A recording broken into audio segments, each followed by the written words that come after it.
Ringrazio intanto velocemente, proprio un ringraziamento veloce a chi anche oggi, dopo la prima lezione che era un po' così di introduzione generica, con l'associazione che ci permette appunto oggi di continuare a portare avanti questo corso di storia locale, di storia veneta. Io dico proprio storia veneta, locale, non è locale, ristretta, ma è una storia che ha tanto da raccontare di noi. E quindi ringrazio appunto le Terre Alte di San Marco e ringrazio oggi il relatore, uno dei vari relatori che abbiamo qui ospite, che ci terrà appunto compagnia per quest'oretta e mezza, che è il professor Chiaro, che viene tra l'altro da Venezia, non viene neanche da proprio dintorni qua, per cui ringrazio maggiormente perché si prende carico anche di fare un viaggio per arrivare fino a qui a Treviso. E quindi grazie a tutti voi, mi auguro di potervi vedere anche alle prossime, perché sapete che saranno 4 appuntamenti. Il primo appunto è già stato fatto generico, adesso entriamo proprio nelle tematiche con i vari relatori a tema specifico, quindi anche per i prossimi. Dopo, o forse vi hanno già lasciato, avevamo anche forse la locandina riepilogativa delle giornate, in modo tale che così avete riferimento esatto per le prossime. E niente, io non mi spendo più in parole, nel senso che il cuore c'è tutto, l'amministrazione ci tiene a portare avanti comunque questa che è un po', devo dire, l'ho scoperta una battaglia. Non credevo fosse così perché ritengo sia fondamentale, ma sia importante, ma sia anche una questione proprio senza che non dovrebbe trovare nessuna perplessità, nessun tentativo anche di osteggiarla o comunque di criticarla, perché qui si parla di storia, si parla di storia che ci riguarda tutti, per cui non dico mi dispiace, da un lato per me è anche forse una fortuna a questo punto, perché scopro che parlare di un tema che dovrebbe essere caro a tutti noi, perché parla di noi, parla dei nostri nonni, dei nostri avi, e invece vediamo che appunto ancora oggi si fa fatica. Qui oggi parliamo di cultura, di nient'altro, di storia e di cultura, quindi questo è l'intento, questo noi vogliamo portare avanti e questo riteniamo sia importante però che possa entrare nelle scuole in qualche modo, perché ripeto che 11 secoli, scusatemi, di storia che ci ha visti e parla di noi, nei quali poi noi abbiamo avuto veramente di che andare orgogliosi dal punto di vista artistico, letterario, dei monumenti, cioè sotto veramente tantissimi profili, il profilo anche dell'imprenditoria. Non può essere negato, cioè i nostri ragazzi hanno diritto, secondo me, di venirne a conoscenza, perché è una ricchezza, è un valore aggiunto per ognuno di noi, anche perché ci insegnerà, e ce lo dimostreranno poi queste varie puntate, a Venezia sono stati capaci i nostri avi, di parlare con tutto il mondo, è sempre stata aperta.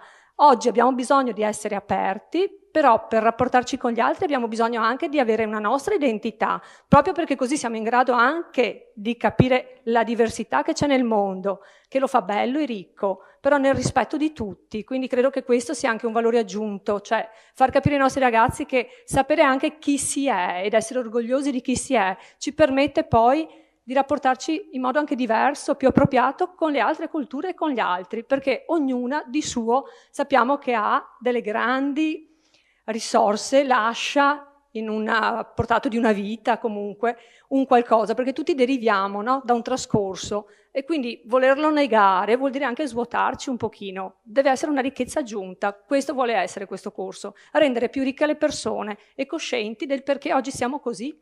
Perché oggi, ancora oggi, come veneti, abbiamo una grande imprenditori, abbiamo una grande freschezza proprio nelle idee, nel saper affrontare certi problemi. Questo, nient'altro. Per cui metto veramente una pietra sopra le polemiche. Io spero che questo corso vi possa appunto aprire un mondo che veramente vi renderà orgogliosi e anche dirà, beh, bello aver potuto avere la possibilità di conoscere tante cose che effettivamente altrimenti non avremmo avuto modo di avvicinarle se non per passione.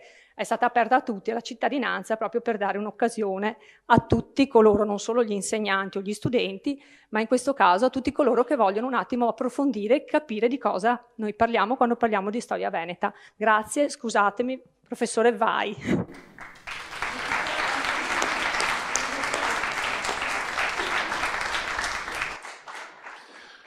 Buonasera, innanzitutto un grazie a tutti i presenti di aver dedicato la parte centrale del pomeriggio per venire ad ascoltare queste 4 chiacchiere.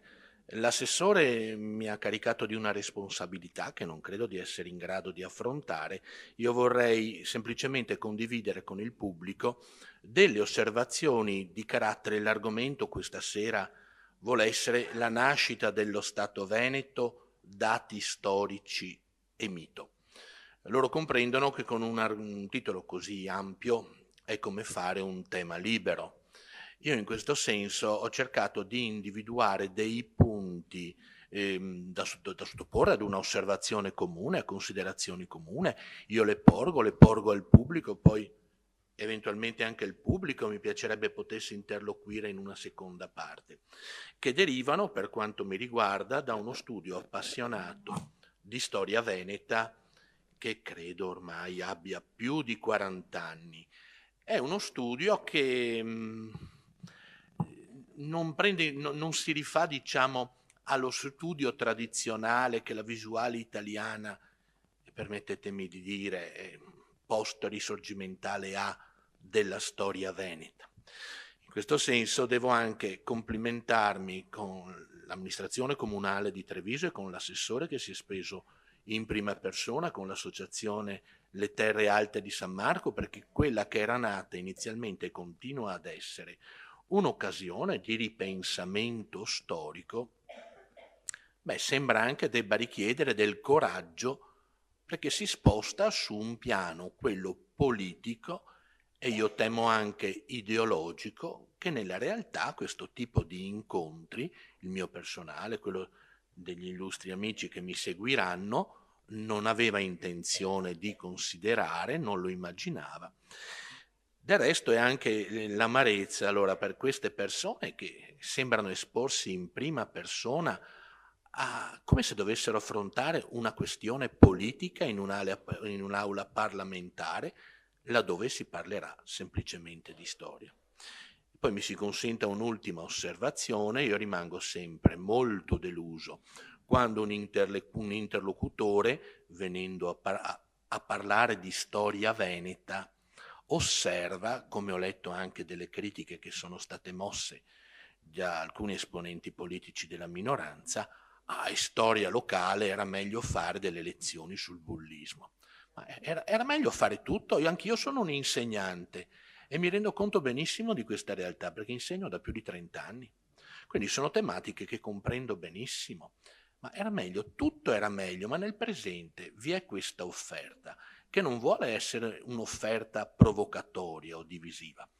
Certo è che quando si sente una persona, soprattutto un adulto, che consapevolmente, con possui, ti dice che la storia veneta è storia locale, consentitemi di rimanere veramente perplesso, perché o si tratta di accecamento ideologico, o si tratta, nel senso letterale e non offensivo, di ignoranza, cioè di persone che si occupano di una questione che non conoscono.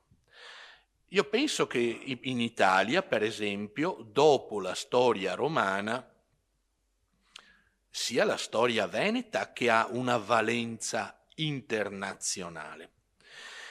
In questo senso io vorrei soffermarmi, partendo dai tempi più vicini a noi, sull'analisi necessariamente rapida di alcuni punti che possano rendere ragione sì dello Stato veneto, ma anche della sua affermazione come mito nella comunità internazionale, perché questo mito di Venezia è stato creato in passato, temo ormai 15-20 anni fa. Era stata organizzata a Palazzo Ducale una bella mostra dal titolo Venezia. Quando si parla di Venezia, scusatemi, interrompo, si intende lo Stato veneto. Venezia ne era la capitale, avrebbe potuto esserlo Verona o Padova. La storia ci ha dato questa indicazione, ma con Venezia si parla di Stato veneto.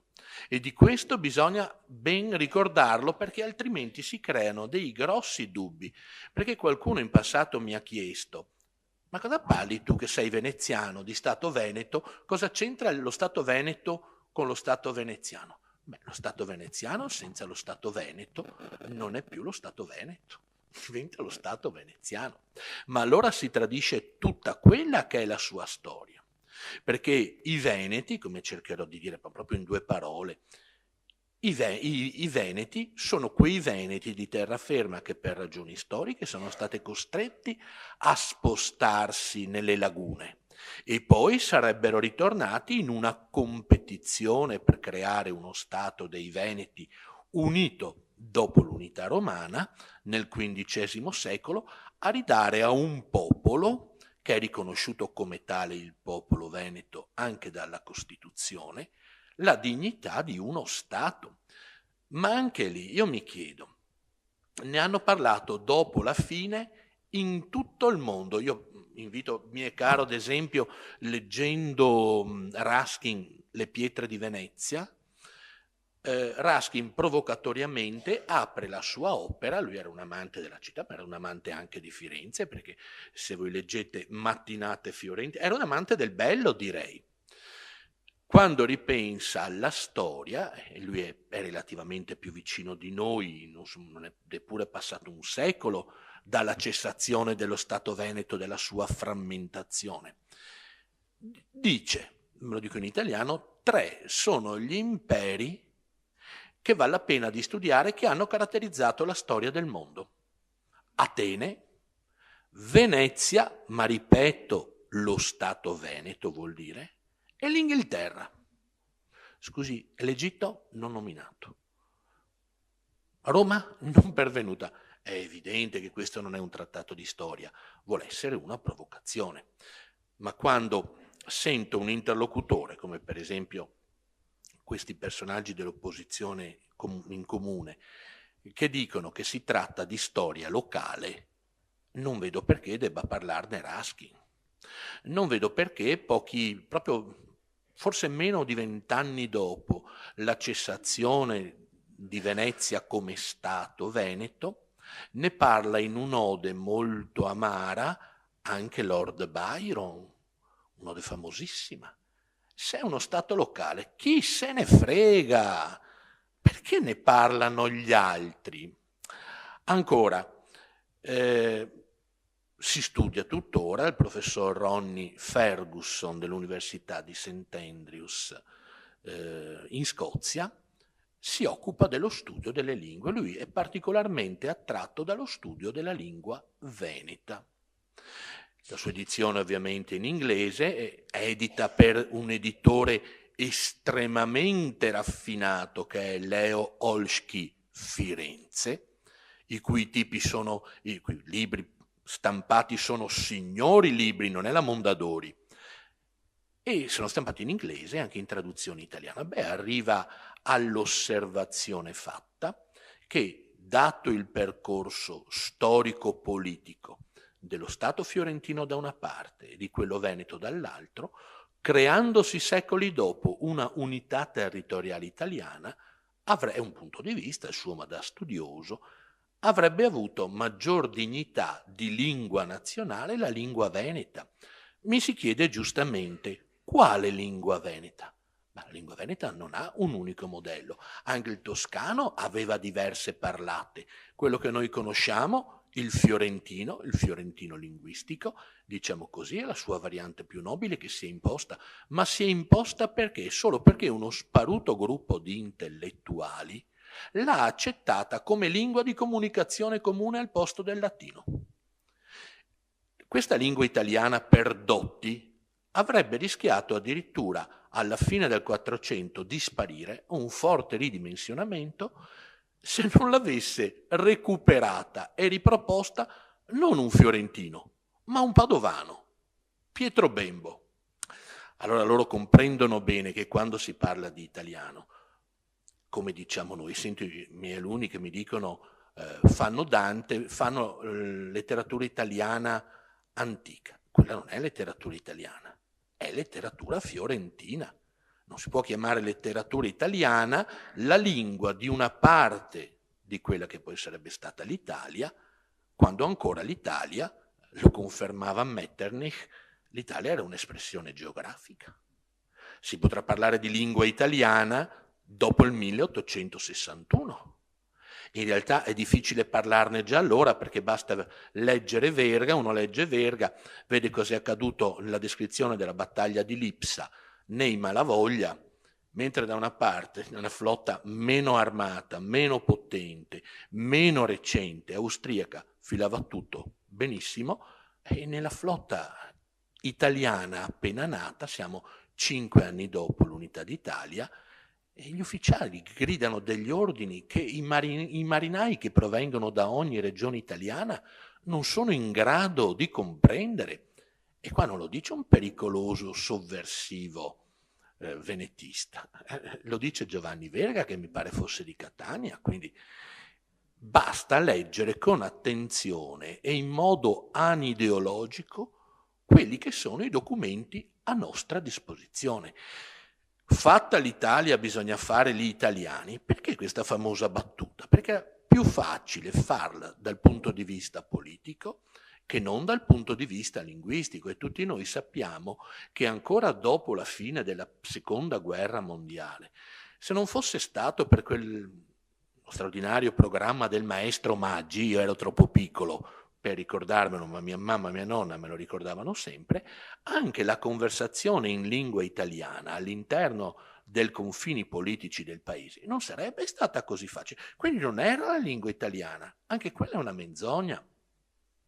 Oltretutto, dunque Venezia suscita l'interesse del mondo intero. Io mi sono permesso di proiettare lì una cartina geografica di quello che era il dominio serenissimo. Loro vedono facilmente, tanto per avere idea del localismo, che andiamo oltre Bergamo, dalla periferia di Milano, l'estremo confine occidentale, l'Adda. Arriviamo in montagna, si può andare a sciare. Tutta la parte della pianura padana orientale scende lungo tutte le coste, perché uno stato di mercanti non ha bisogno di conquiste territoriali difficili da tenere, ha bisogno di scali. Naturalmente gli scali devono essere difesi, quindi devono avere un retroterra. Ma come insegnano tutti gli imperi marittimi, Atene, per dirla con Raskin, Atene non aveva appendici continentali, aveva zone costiere e scali sul mare, esattamente come accade allo Stato Veneto, l'Istria, la Dalmazia. Verso la fine del 400, e questo causerà bei problemi allo Stato Veneto, non vengono conquistate, si danno allo Stato Veneto. Chissà come mai le città della Romagna stavano col Papa, erano così felici, avevano tutte le messe che volevano gratis, eppure si danno allo Stato Veneto. Sigismondo Pandolfo Malatesta, di cui ammiriamo lo splendido Duomo a Rimini, è uno dei capitani della Serenissima. Federico di Montefeltro, che ha eretto lo splendido Palazzo Ducale in Urbino, se loro sono stati o andranno e osservano, dove c'è la sala del trono, c'è il trono, una porta, e sopra la porta un enorme leone marciano.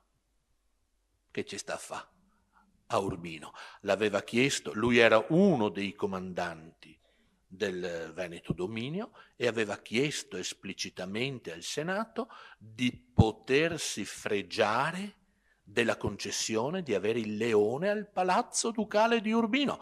Io credo che se noi non conosciamo queste cose, come possiamo comprendere anche al di fuori dello Stato Veneto quelle che sono le meraviglie di un paese ricchissimo d'arte? C'è un leone, poteva mettere una giraffa, no, stava meglio il leone. Ma che discorsi sono? Ancora sono gli anni in cui i veneziani, in contrasto con lo Stato napoletano spagnolo, ricordiamolo bene, perché vi è la Spagna in Italia meridionale, sono richiamati anche là dalle città costiere, Trani, Barletta, le famose città delle Puglie. Perché? Perché garantiscono buon governo, garantiscono equità, garantiscono sicurezza. Loro diranno, ma ci sono state anche tante rivolte contro il governo veneziano. È vero, avete ragione, Vogliamo disaggregare e vedere chi si rivolta? Si rivoltano le vecchie elite feudali che detenevano il potere sempre a danno della popolazione minuta.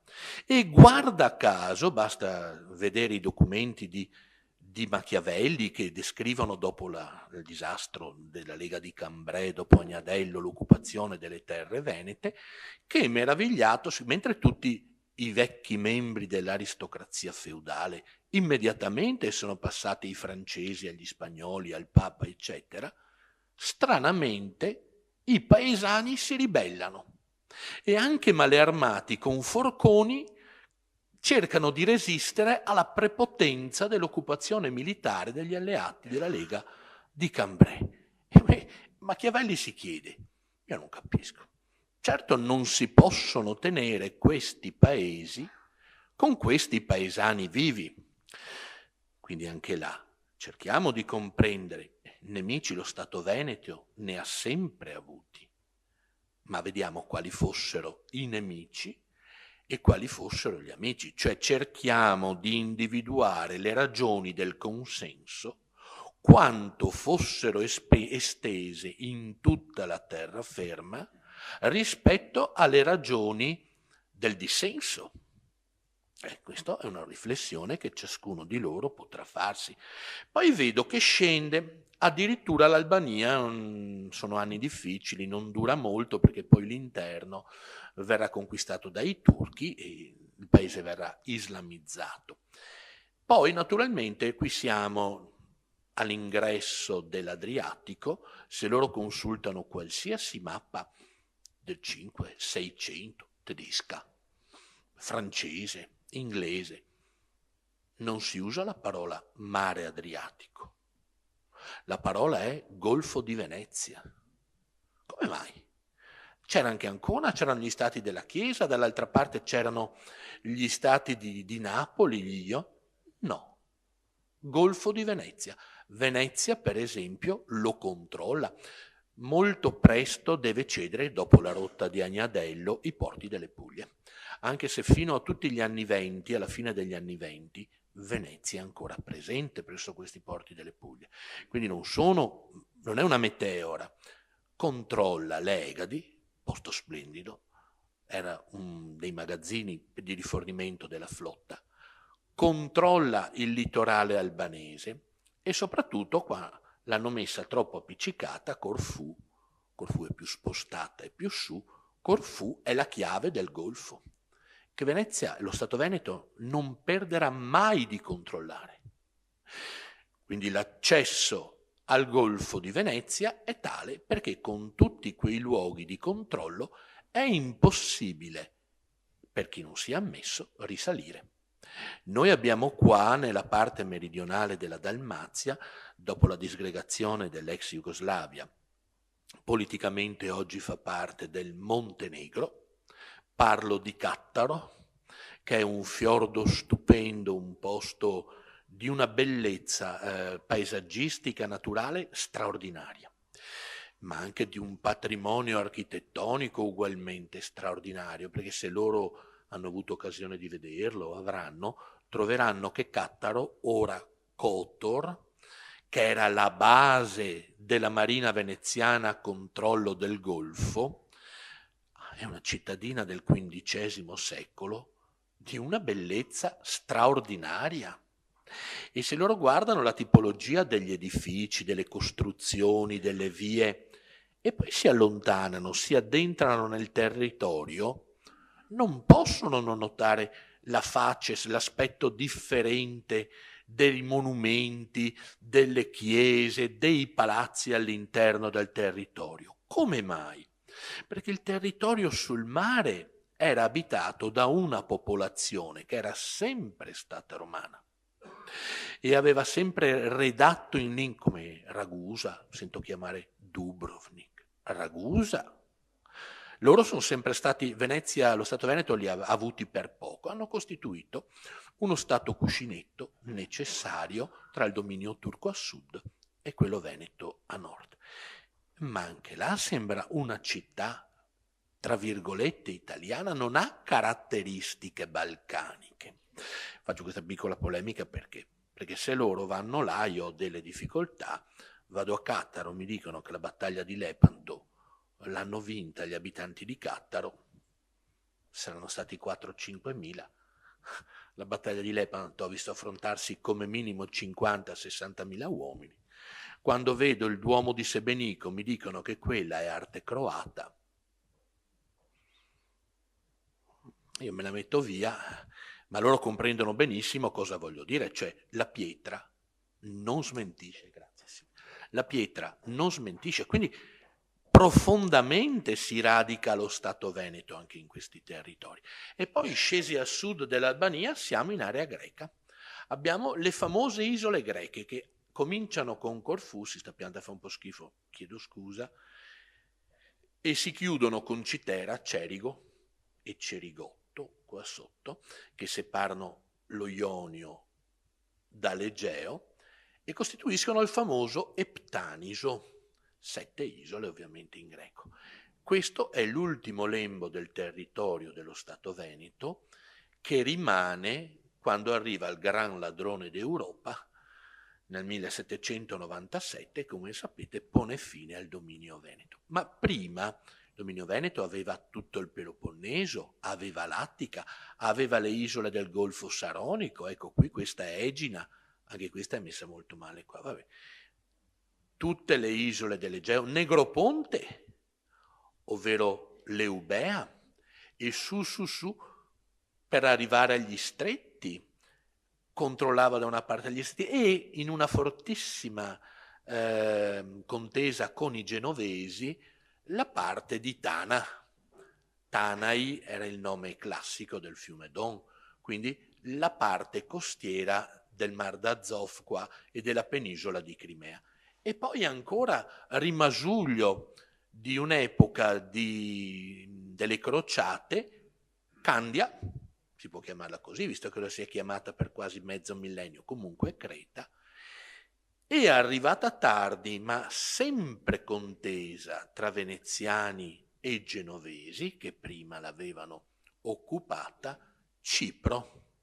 Cipro, dove si erano ritirati gli ultimi re di Gerusalemme, che ancora vantavano questo titolo, e che a Venezia giunge quando il problema della difesa dell'impero da mar, c'è anche lì stata una bellissima mostra, credo 30 anni fa, a Palazzo Ducale, che si intitolava Venezia e la difesa del Levante, quando il problema della difesa del Levante era diventato un problema molto serio, arriva nel 1489 definitivamente il famoso lascito della regina di Cipro, Caterina Corner, che si italianizza in Cornaro. Asolana, poi è andata in un posto splendido, ecco, non è che abbia perso molto, ma lo Stato si estende per oltre 2000 chilometri. Questo Stato localistico, come Parma, come Siena, permettetemi di dire, come Firenze. Perché se noi andiamo al di fuori della Toscana, dove altro troviamo monumenti fiorentini? Se io vado qua, al centro, a Nicosia, Lefkosia, e vado con Google Earth, quello che ingrandisce, vi faccio vedere, voi tutti direte, ah, la fortezza stellata di Palmanova. No, Palmanova è qua. Questa è Nicosia di Cipro. Stessa caratteristica architettonica, stessi ingegneri militari, stesso prodotto militare a 2000 chilometri di distanza. Non mi risulta che nessun'altra città della penisola italiana possa vantare qualcosa del genere. Allora voi comprendete che di fronte a chi dice, senza giustificare minimamente queste affermazioni, che siamo beceri, che ci occupiamo del cortile di casa, che abbiamo interessi localistici. Io vorrei invece far notare, oggi che va molto, che noi ci occupiamo di uno Stato che era plurietnico. Perché qua ci sono i Veneti, che sono ovviamente i detentori del potere, i veneti della Lombardia. Questi non li consideriamo perché sono durati poco, ma gli istriani della costa e anche dell'entroterra, perché cittadine dell'entroterra erano comunque amministrate, il Pasenatico, San Lorenzo di Canfanaro, eccetera. Tutta la Dalmazia, addirittura, mentre lo Stato Veneto gradualmente perde nel confronto con i turchi territori e isole nell'Egeo, aumenta la sua penetrazione in Dalmazia. L'ultima linea, quella del 1000 di difesa, la linea Nani, è quella che vede la penetrazione veneta in Bosnia più grande. Siamo nel 1718 e quindi abbiamo a che fare con l'elemento slavo che non è facilissimo da gestire, perché ci sono gli slavi del nord, gli sloveni e i croati. Ci sono i bosniaci, che sono non del tutto ma profondamente islamizzati. Ci sono anche serbi, quindi anche là bisogna mantenere rapporti che sono delicati. Se scendiamo giù ci sono gli albanesi. Nella città di Venezia, che era la capitale, loro se vengono troveranno tutte le vie intitolate alle diverse comunità. Dove abito io, per esempio, stago vicino al Campeo dei Trevisani. Perciò Campeo, ponte fondamenta dei Trevisani. L'area mia è l'area trevigiana. Altri, CAE, fondamenta gli albanesi, i bergamaschi, cioè tutte le rappresentanze, come è giusto che sia. E scendendo troviamo i greci. Bisognerebbe ben presto, addirittura dal 1330, se è vero che un ammiraglio veneziano qui a Smirne, Pietro Zen, i turchi non erano ancora i turchi del secolo dopo, però lo prendono e lo ammazzano, quindi già si capiva dal 1330 che cominciava a tirare aria non molto favorevole. Quindi anche qui i turchi, in effetti, sempre nella capitale, vi era un palazzo che era il palazzo concesso come ambasciata al duca di Ferrara, che venuta meno la posizione del duca di Ferrara, perché Ferrara, quando muore l'ultimo duca, non ci sono più suoi eredi e quindi passa allo stato della Chiesa, i veneziani prendono via duca di Ferrara e dentro turchi. E nasce il Fontego dei Turchi, che se loro sono stati a Venezia, hanno presente, ha subito nel Novecento un intervento di restauro che l'ha profondamente alterato rispetto a quella che era la facies originale. I veneziani trattano tutti. Dentro c'è una moschea, il Papa a Roma si incazza ripetutamente, ma dentro c'è una moschea. I greci officiano nella loro lingua.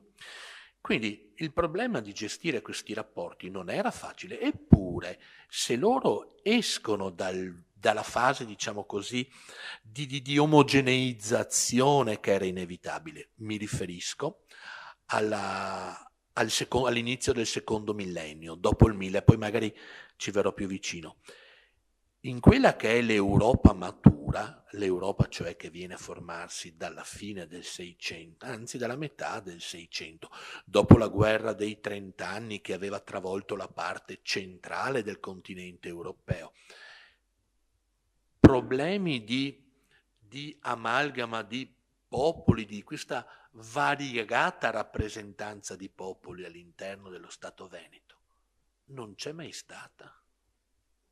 Loro sanno benissimo che il problema di tipo nazionalistico insorge certamente perché poi viene portato con la rivoluzione francese da Napoleone il terribile batterio del nazionalismo, per cui là dove c'è un tedesco, lì c'è la Germania.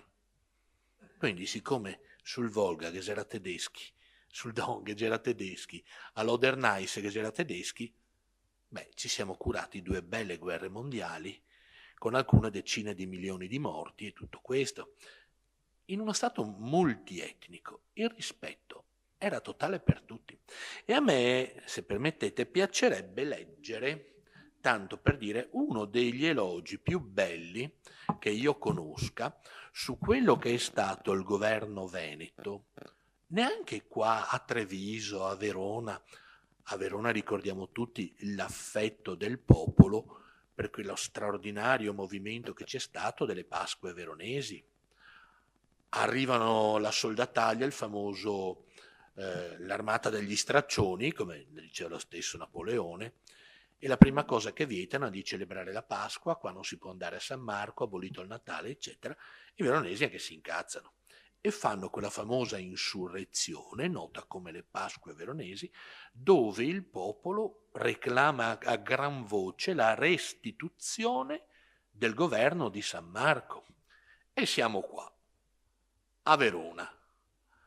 Se andiamo giù qua, proprio poco sopra l'Albania, dove c'è il fiordo di Cattaro, la base navale veneziana forse più importante, troviamo un serbo-croato, che è il capitano Giuseppe Viskovic, che riceve la notizia che lo Stato Veneto è caduto formalmente l'ingresso dei francesi è del 15 di maggio del 1797, ma il Maggior Consiglio si scioglie già il 12, ma il tempo di diffondersi la notizia, appena si diffonde la notizia, ovviamente i nostri amici austriaci occupano, e l'avrebbero tenuto in vario modo poi, l'Istria e tutto il litorale dalmata.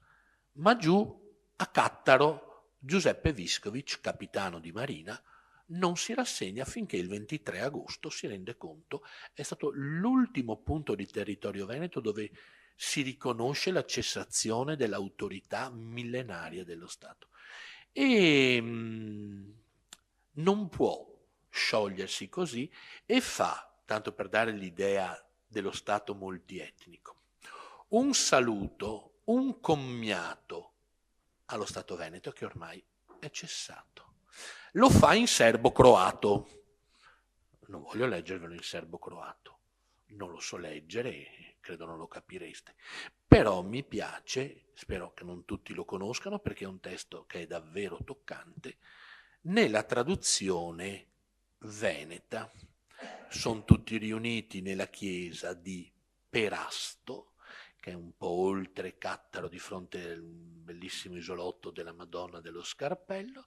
C'è la marineria, ancora oggi a Cattaro c'è una la chiamano la marineria o la marinerezza, non mi ricordo. So che ci sono stati il battaglione Veneto Real, forse qualcuno lo conosce, con Raise Veneti, Alberto Montagnier, e hanno riconosciuto che le origini di questa loro tradizione che hanno recuperato dopo la fine del regime jugoslavo, data, loro si dicono veneziani, lo dicono loro con orgoglio, senza che si sollevi l'opposizione per questo. Loro che sono montenegrini. E insomma, suona così. In questo momento crudele che lacera il nostro cuore per la fatal perdita del serenissimo governo veneto, in quest'ultimo sfogo del nostro amor e della nostra fede, con cui gavemo onorà e insegne della Repubblica, che sia al manco, cari concittadini, de qualche conforto pensar, che né i nostri assion passai, né quei degli ultimi tempi, gadà origine a quest'obbligo amaro, che adesso però per nu diventa virtuoso. Savarà da nu i nostri fiori. E questo credo sia la battuta centrale per noi, perché non facciamo nulla di sovversivo.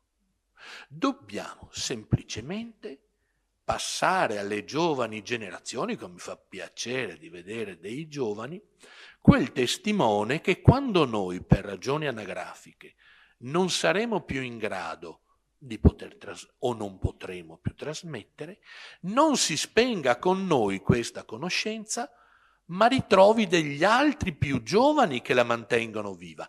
È un dovere, savarà da nu i nostri fioi e a storia farà saver all'Europa intera. Eccolo qua, lo staterello localistico. Che per astoga sostenuo fin agli estremi sospiri e a gloria del vessillo veneto, onorando con quest'atto soenne, l'ultima messa, e deponendo bagnà de agrime nostre universai ed acerbissime, anche la scena lì, bella da immaginare. Ci si asciuga il pianto con la bandiera per poi seppellirla per sempre. Esaliamo pure, miei concittadini, esaliamo il nostro dolore col nostro pianto, ma in mezzo a questi ultimi solenni sentimenti con cui suggelliamo la gloriosa carriera da noi percorsa, e questo potrebbe valere per tutto lo Stato Veneto. A Verona affrontavano la soldataglia napoleonica con questa stessa sensibilità. La gloriosa carriera da noi percorsa sotto il serenissimo Veneto governo. Rivolgiamoci tutti verso questa amara insegna e sfoghiamo la nostra afflizione così. O vessillo adorato, dopo 377 anni che ti possediamo senza interruzione, la nostra fede e il nostro valor ti conservò sempre intatto, non men sul mare che ovunque fosti chiamato dai tuoi nemici, che furono pur quelli della religione. Legame tra lo Stato dell'Ancien Régime con la sua religione. Adesso pare ci si debba, se uno si dice cristiano o credente, pare si debba vergognare. In realtà non è un'imposizione di volere uno Stato confessionale. Qua lo riconoscono. Per 377 anni le nostre sostanze, il nostro sangue, le nostre vite ti furono sempre consacrate, da che tu fosti con noi e noi con te. Molti ricorderanno ti con nu e nu con ti. E con te fummo sempre felicissimi, fummo sul mare illustri e vittoriosi, sempre. Niuno con te ci vide mai scappare, niuno con te ci poté vincere mai. Un serbo croato. Che dice ste robe, matto? Se solo i tempi presenti infelicissimi per imprevidenza, per viziati costumi, per dissensioni, per arbitri illegali, anche questo è interessante, arbitri illegali offendenti la natura e il gius dei genti. Qualcuno in passato mi ha detto, anche voi veneziani, veneti, avete fatto un tale servizio a Costantinopoli. È vero. I nostri amici greci tuttora si adombrano, se solo veneziano, voi avete distrutto la nostra città. Però, santo Dio, era il 1204.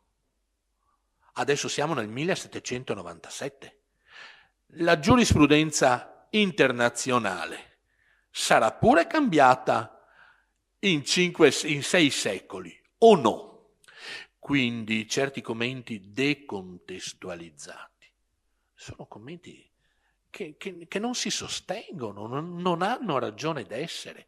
Quando Napoleone travolge l'Europa, non solo lo Stato Veneto, noi qui parliamo dello Stato Veneto perché questo è l'oggetto del nostro ricordo oggi, ma travolge qualsiasi vincolo di tipo giuridico.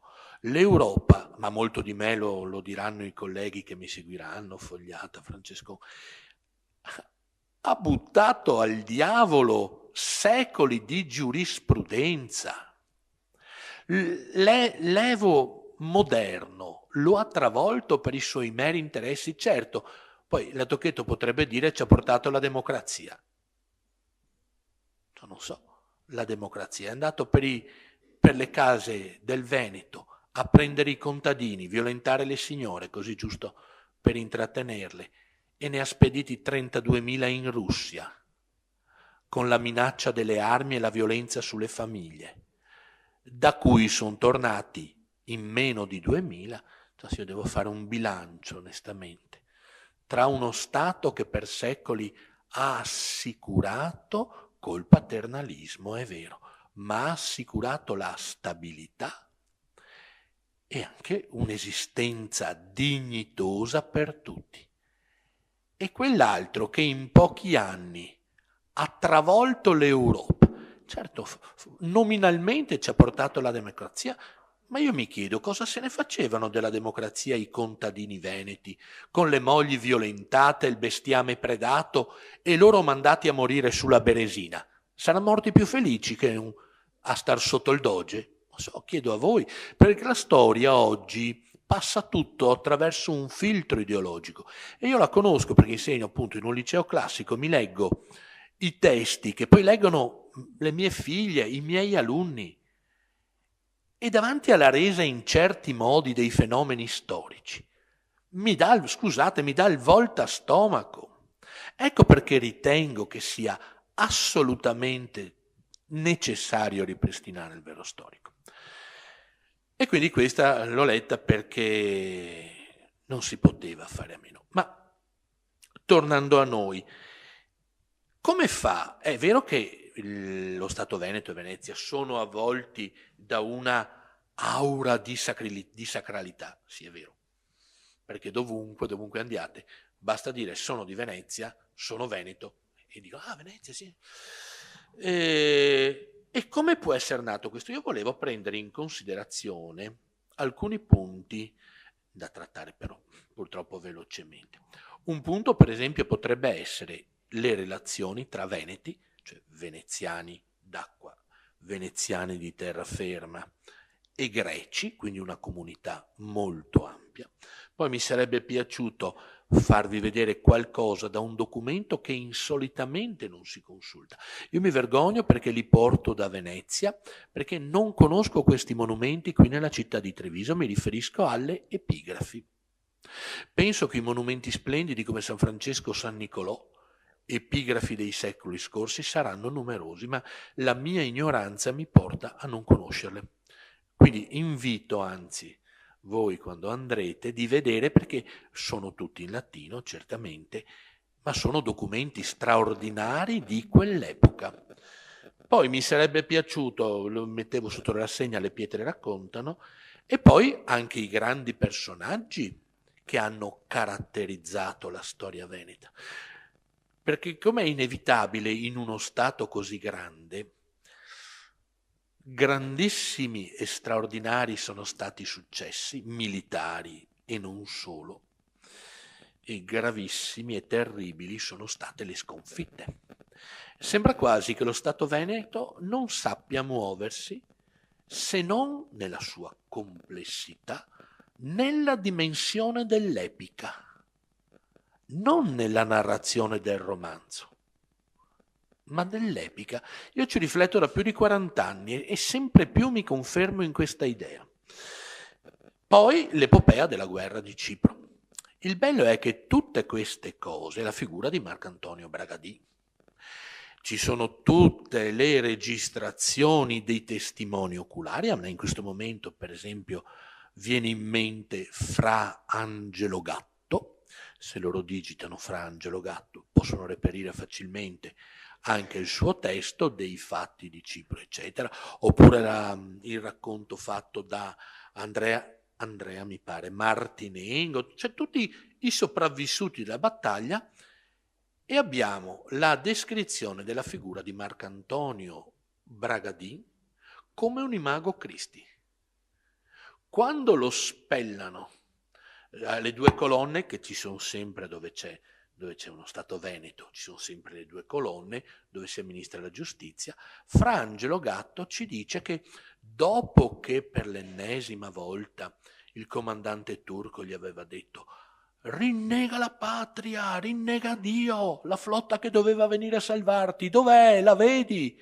L'altro se ne sta zitto, gli avevano tagliato tra l'altro le due orecchie e il naso e lo avevano lasciato in pieno agosto, senza cure, nelle profonde del castello del bastione lì a Famagosta, quindi mi immagino anche che setticemia potesse avere, povero Cristo. Beh, lui dice no, e allora dà l'ordine di continuare.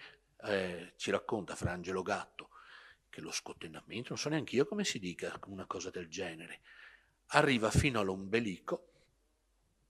Quando arriva all'ombelico prorompe, e qua sembra veramente l'immagine di Cristo sulla croce, prorompe e recita il Vangelo, quella battuta latina dove dice Domine in manus tuas remitto spiritum meum, e muore. Loro continuano il loro lavoretto, eccetera, eccetera. Allora anche là loro comprendono che quando in uno Stato che è stato cerniera tra il mondo europeo e il mondo mediterraneo, e soprattutto il mondo del Levante mediterraneo, greco prima e poi islamico. Si raccontano cose del genere. Io tutte queste cose ho avuto il dispiacere di non leggerle in questi termini che ho raccontato, su libri di storia scritti da studiosi italiani.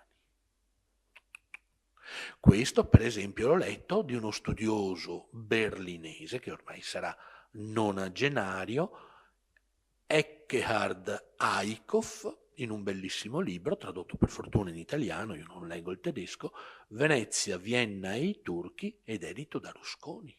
Anche qua un tedesco. Il tedesco dice che quella vicenda aveva destato in tutta la Germania, in tutto il centro e nord Europa, un eco vastissimo. Cioè, bene per essere la Repubblica di Parma, o no? Ancora, noi troviamo eco di questa in alcuni documenti epigrafici che ho portato, ma non so se ve li leggerò perché non voglio neanche abusare della vostra pazienza. Ma ancora personaggi che fanno grande Venezia agli occhi dei veneti e del mondo intero. Per esempio, quando vengono presi prigionieri, Marcantonio Bragadin è già stato scorticato ed è stato issato sull'antenna della nave turca, perché così da morto può vedere meglio se arriva in soccorso la flotta veneziana. Vengono prese le donne più belle, ovviamente, come era prassi nel mondo turco, venivano salvate dallo stupro dei soldati per essere inviate come si chiama? Nell'harem del sultano, grazie. C'è una famosa signora che si chiama Belisandra, che d'accordo con le altre viene rinchiusa nella stiva di una grande nave e diciamo diventa l'alter ego femminile dell'eroe maschile, a riprova che così sono questi veneti. Riesce a raccogliere quanto più può di polvere da sparo che ha trovato a bordo, ne crea un mucchio nella disattenzione dei carcerieri turchi che ritenevano di non dover temere nulla da delle donne. Consapevole di andare incontro alla morte, dà fuoco a questa polvere, la nave esplode, le prigioniere pregiate muoiono tutte, ma non finiscono all'harem del sultano.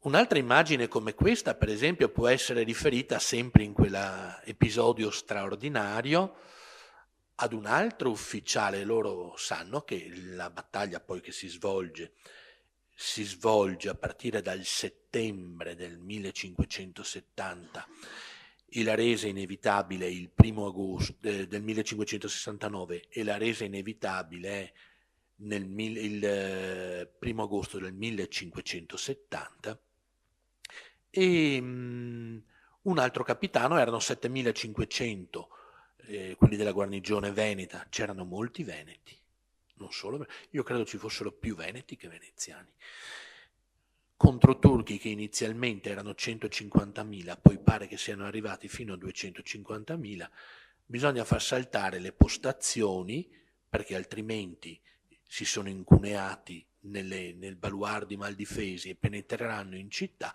proprio un paio di giorni prima della resa.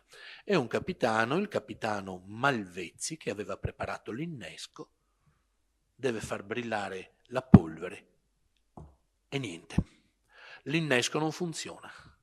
Non c'è alternativa. Perdere la città o innescarlo a mano, personalmente, restarci sotto e restar sotto con quelli che erano, mi pare, 200 dei pochissimi soldati veneti ancora sani. E così decide di fare. Io consiglio la lettura di un libro che è L'assedio, di una archeologa che si chiama Ersilia, mi pare. Siliato, era edito da Mondadori molti anni fa, nel quale la signora, nell'epoca in cui Cipro era inglese, come archeologa va a scavare. Famagosta, incredibilmente, è rimasta com'era dopo il grande conflitto coi veneziani. Fuori la periferia è sorta una città moderna, ma la zona centrale è lì, com'era. lei va a scavare sotto il bastione, non mi ricordo come si chiamasse il bastione, e scava, trova un sacco di resti, di scheletri, e trova una specie di stanzetta che si era creata, vuota, come si dice, una bolla d'aria. E lì, disteso per terra, trova un soldato inconfondibile con l'uniforme veneziana, con i gradi di capitano, lì disteso. Beh, signori, quello era il capitano Malvezzi. Cioè noi questa storia qua, se vogliamo viverla non in maniera asettica, ma anche con il piacere di provare emozioni. Le emozioni le viviamo quando andiamo lì. Mio amico, l'avvocato Fogliata, che loro avranno la fortuna, io direi, di poter sentire più avanti, quando è stato lì ha preso delle boccette con la polvere, il terriccio che c'è ancora davanti alla chiesa trasformata in moschea, subito dopo, dove probabilmente è caduto secoli fa questo sangue di Marcantonio Bragadin. In passato i domenicani, che sono responsabili della Basilica dei Santi Giovanni e Paolo a Venezia, dove dopo molte traversie le sue ceneri sono state portate, in passato consentivano al Reggimento Veneto Real di Alberto Montagnere, eccetera, di fare una rappresentazione il 7 ottobre per ricordare questo sacrificio, il sacrificio di tutti i veneti. Poi nella battaglia di Lepanto ne sarebbero morti oltre 6.000, e più che veneti, certo c'erano anche i veneti, ma che c'era tanti veneti. Siamo riusciti a farlo i primi 2 anni, e poi qua ripenso al comune vostro, qualcuno è andato a protestare contro questa messa in scena venetista e i domenicani hanno ritirato il loro appoggio, e da allora fino a ieri mattina per cerimonie di questo tipo hanno chiuso le porte. Non si può, non sta bene. Forse mettiamo a rischio il sistema paese, non lo so. Tanto per dirvi del clima che incontriamo e che anche dobbiamo sconfiggere. Perciò anche questo, si potrebbe dire, è finita quando ci sono tanti racconti di questo genere. Per esempio, io credevo, se loro vanno, vedono questo monumento, vedono una grande urna di porfido, bellissima. Cosa c'è dentro? I resti di Bragadin. E invece nel 1971 è stata fatta un sopralluogo da tutte figure di professionisti, c'era anatomopatologi, c'era un discendente diretto di Marcantonio Bragadin, insomma tutte figure che poi hanno redatto un verbale che è consultabile, hanno aperto, e leggere il resoconto, se uno la vive con partecipazione, dà i brividi. Hanno trovato lembi di pelle, hanno trovato capelli che sono ancora biondo-rossastro, che si avvicinano al rosso veneziano. Tutte le fonti che abbiamo di Bragadin ci dicono che era famoso per quella capigliatura. Più di 400 anni dopo, tu te lo rivedi là. Ma non è giusto che i nostri ragazzi facciano un salto, vedano, sappiano, conoscano, o devono, ripeto come ho detto l'altra volta, aspirare a diventare solo influencer, ad avere migliaia di like. Ma noi vogliamo veramente che la nostra gioventù, quando noi saremo morti, si sia completamente dimenticata di questo e vada dietro a tutta quella serie con cui una spectre internazionale riempie loro la testa? No, signori, Savarà da nu i nostri fiori. E ancora ci spostiamo di scenario, Candia. Io per esempio fra un mese porterò a Candia 3 mie classi, certamente per vedere Cnosso con tutti i resti greci antichi, i minoici, ma dopo li porto a vedere tutte le città veneziane. Iraclion, le mura hanno resistito ad un assedio di 21 anni, uno degli assedi più lunghi della storia. Retimo, Chania, con i castelli e le mura, loro devono vederli, vedranno quelle mura, diranno: Madonna, ma sono simili alle mura di Padova, alle mura di Treviso, ma va, come mai? E siamo a Candia. Vedranno leoni dappertutto, vedranno le epigrafi, loro fanno il classico, quindi sono scritti in latino, se li devono anche leggere, ma verranno a dire, ma che ci fanno queste scritte qua? Toccheranno con le mani, non possono poi dimenticare. Magari metteranno da qualche parte, ma fra 20 anni dovrà venire loro in mente. Ecco, io credo che questo sia ciò che la nostra cultura millenaria ci impone. Quindi anche queste relazioni con i greci. È vero che all'inizio furono difficili. Io ricordo con profondo disagio il sacco di Costantinopoli, che è stato più terribile forse da parte di Enrico Dandolo, della conquista fatta poi da Maometto II nel 1453. Però vorrei che si contestualizzasse l'epoca. Siamo all'inizio del 200, la visione del diritto. Non possiamo noi giudicare con la sensibilità nostra e la cultura, come posso dire, post-illuministica che abbiamo, fatti che sono accaduti in un altro mondo. Però poi, lo dico con piacere anche lì per queste relazioni, io mi sono letto tutti gli atti di un convegno tenutosi alla Scuola dei Greci di Venezia nel 2002, oggi i greci ci ringraziano lo Stato veneto, perché se dopo la perdita del punto di riferimento di Costantinopoli non avevano più nulla, hanno trovato nello Stato veneto e nella tutela del suo governo la difesa della loro lingua, la difesa della loro autonomia religiosa e culturale. Tanto è vero che, malgrado l'opposizione del Papa a Roma e del Patriarca, è stata costruita una chiesa a loro spese, che è San Giorgio dei Greci, dove si officiava secondo il rito ortodosso, quindi era impensabile. Lamentele grandissime, hanno istituito una loro scuola, il collegio Flangini, anche Flangini, uno degli ultimi ammiragli della Repubblica dell'ultima guerra veneto-turca, è un greco, ma soprattutto la cosa che mi dà più piacere pensare, se loro riprendessero in considerazione la nascita graduale dell'attuale Stato greco, loro vedranno il primo Stato, loro si autoproclamano nel 1818 ad un congresso ad Epidauro. I primi intellettuali che sostengono la necessità nell'epoca dei risorgimenti dell'idea dello Stato-nazione vengono tutti dalle isole dell'Eptaniso.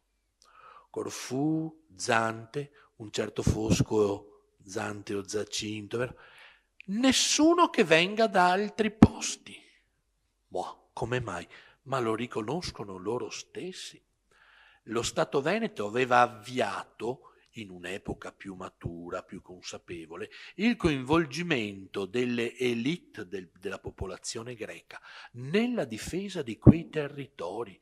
Quando è arrivato il momento per loro di autodeterminarsi, hanno messo a frutto quello che lo Stato veneto aveva loro dopo un passato di violenze, di privazioni. Ma nell'Europa civile non c'è solo l'impero inglese che chiama nelle varie colonie le élite locali a compartecipare alla gestione della vita pubblica. Prima dello Stato inglese aveva cominciato lo Stato veneto. Quindi è proprio tutto da buttar via. Facciamo una damnatio memoriae assoluta, non se ne parli più. Mi fa ridere quando mi dicono vogliono questi qua del comune di Treviso portare ad insegnare un dialetto nelle scuole. Un dialetto. Ma Francesco Morosini, pensate che abbia mai immaginato di parlare in dialetto? E lo stesso Pietro Bembo, che ha salvato la lingua, come posso dire, italiana per dotti. Credete veramente che a Padova parlasse il fiorentino linguistico, parlava in dialetto caiù, solo che non pensava di parlare in dialetto. Ne tocca arrivare nel 2019 per sentirci dire che dopo un millennio che abbiamo usato questa lingua nelle sue varie espressioni, perché non è mai stato imposto un modello di parlata. Parli tutti veneziani, se no campo di concentramento. Mai. La massima libertà. Ricordo, sono ricorsi proprio il 26, 400 anni dalla nascita di Francesco Manusini. Ma scusa, Doge, non si parla in dialetto, eh? Avrebbero detto, ma state scherzando? Possibile che noi, se vediamo che il re è nudo, al nostro bambino non diciamo, guarda amore che elegante sua maestà, abbiamo il dovere morale prima di tutto di dire, guarda che è nudo, eh. E quando uno dice una cazzata, scusate la parola, dobbiamo dire che ha detto una cazzata. E dobbiamo insegnare la verità. Quindi anche i greci ci riconoscono, loro la chiamano il periodo del dominio veneto la enetocratia. Ma io ho parlato con i greci. Per esempio, andate a Corfù, dicono, vedete questi olivi? Sì, beh, i vostri antenati, dicono loro, ne hanno piantato 4 milioni. Noi viviamo, a Corfù, dell'olivicoltura che è dovuta alla lungimiranza dei governanti veneti. Ma se io lo dico, può dar fastidio a qualcuno qui nell'amministrazione. Venezia di sicuro, perché a Venezia siamo messi ancora peggio. Ma sono cose eversive queste. Cioè, vogliamo veramente metterla sotto questo e non dire, però, non ho mai sentito che i bolognesi avessero piantato olive, o quelli di Parma, per dire che abbiamo davanti una realtà storica che è radicalmente diversa. E quando arriva Napoleon, il massimo, no? Dovrebbe averci portato la democrazia. Più bello di così, perché sti cretini di veneti a un certo punto insorgono e cercano di mettersi d'accordo con quel deficiente di Andreas Soffer che non apprezza la democrazia, ma continua a dire, quando guida contro gli straccioni le sue armate di contadini, per Dio, la patria e l'imperatore. Ma cosa serve Dio, la patria e l'imperatore? Adesso c'è la democrazia. Cioè, vi rendete conto in quale età viviamo dove la storia vera viene misconosciuta? E se qualcuno ne parla, a me viene in mente, poi taccio perché sennò mi prendete a sassate, viene in mente un racconto di Platone, che è il famoso mito della caverna, quando una umanità che vive tutta nel buio di una caverna e dice questo è il mondo, ma che strano, che scuro, che strano mondo. Poi uno che deve essere stato un matto trova un'apertura, si arrampica, esce fuori e dice Madonna, c'è il cielo azzurro, ci sono queste strane cose, i fiori, che bello! In mezzo a un prato verde, ci sono anche gli alberi, ci sono gli scoiattoli, dice Madonna che bello! Contento di aver fatto la scoperta, scende giù e lo dice ai suoi amici. I suoi amici lo guardano e dicono, ma va, non dir cazzate, ma cosa hai bevuto? Ma smettila, dapprima lo lasciano perdere. Poi questo insiste, è troppo bello, vuol rendere partecipi anche gli altri di questa bellezza, no? Beh, alla fine cosa fanno? Lo lapidano e rimangono nel loro mondo. Ecco, io vorrei che noi facessimo proprio il contrario. Vi ringrazio per questa attenzione che mi avete dedicato.